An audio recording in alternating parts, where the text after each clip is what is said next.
Bibit unggul ditanam dengan jarak 7 kali 7. Nah, seperti apa penampakannya? Nah, mari kita simak pada video berikut ini. Baiklah sahabat petani sawit dimanapun berada, jadi seperti inilah kondisi kelapa sawit yang berasal dari benih unggul Topaz 3, tetapi penanamannya ini terbilang cukup rapat, dimana di sini menggunakan jarak tanam 7 kali 7. Nah, kita lihat penampakannya seperti ini ya. Jadi yang pertama di sini kita melihat pelepahnya itu kecil-kecil, batangnya juga kecil-kecil. Kemudian pelepahnya tidak mau membuka. Dan di sini terjadi yang namanya etiolasi ya. Dimana pertumbuhan meningginya semakin cepat, tetapi keadaan batangnya itu nampak pucat dan tidak sehat. Nah, ketika tanaman kelapa sawit kita paksakan ya, kita tanam pada lahan yang terbatas, kemudian kita mengharapkan jumlah tanaman yang banyak, dan kita harapkan dari banyaknya jumlah tanaman itu kita mengharapkan juga buah yang banyak, maka tidak seperti itu ya. Karena bagaimanapun kelapa sawit itu mempunyai jarak tanam yang standar sesuai dengan varietasnya.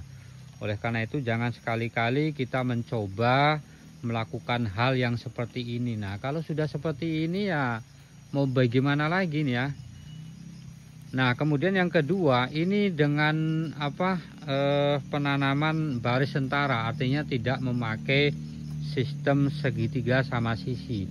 Nah, ketika tanaman sudah besar seperti ini dengan kondisi jarak tanam yang terlalu rapat, maka ini akan sangat repot sekali ya ketika dilakukan thinning out ataupun penjarangan, karena nanti yang terjadi adalah setiap tanaman itu akan semakin panjang jarak tanamnya ya. Jadi terkesan ada tanah-tanah yang mubazir yang kita tinggalkan. Tetapi kalau seandainya kita mau mengharapkan hasil yang lebih baik, tentu ini harus dilakukan.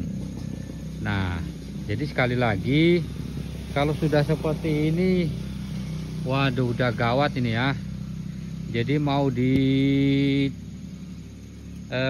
penjarangan juga sayang, kalau enggak ya hasilnya seperti ini. Jadi artinya enggak ada maksimal dari hasil yang kita dapatkan. Nah, kemudian perlu kita pahami bahwa ketika penanaman jarak itu terlalu rapat seperti ini, maka akan ada beberapa dampak buruk yang bisa kita dapatkan. Yang pertama tanaman sawit ini tetap akan mengalami pertumbuhan meninggi yang sangat cepat. Nah, yang kedua itu tanaman kelapa sawit tidak memiliki ruang yang cukup untuk pertumbuhannya, sehingga setiap tanaman itu akan berebut mendapatkan unsur hara. Yang kedua, dia juga akan berebut untuk mendapatkan sinar matahari, sehingga dengan persaingan tersebut tentu ini akan mempengaruhi daripada produksi buah yang nantinya akan dihasilkan. Oleh karena itu sekali lagi jangan heran ketika kita mendapati tanaman sawit di kebun kelapa sawit kita yang berdekatan dengan kebun tetangga, biasanya itu berada di perbatasan, maka jangan heran kalau kita mendapati buahnya itu kecil-kecil, kemudian pelepahnya itu tidak mau membuka. Nah, seperti itulah dampak buruk yang diakibatkan karena jarak tanam yang tidak tepat.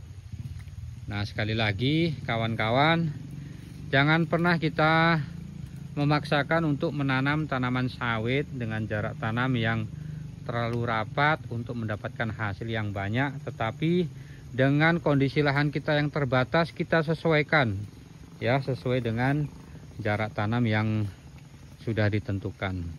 Barangkali ini saja yang dapat kita sampaikan.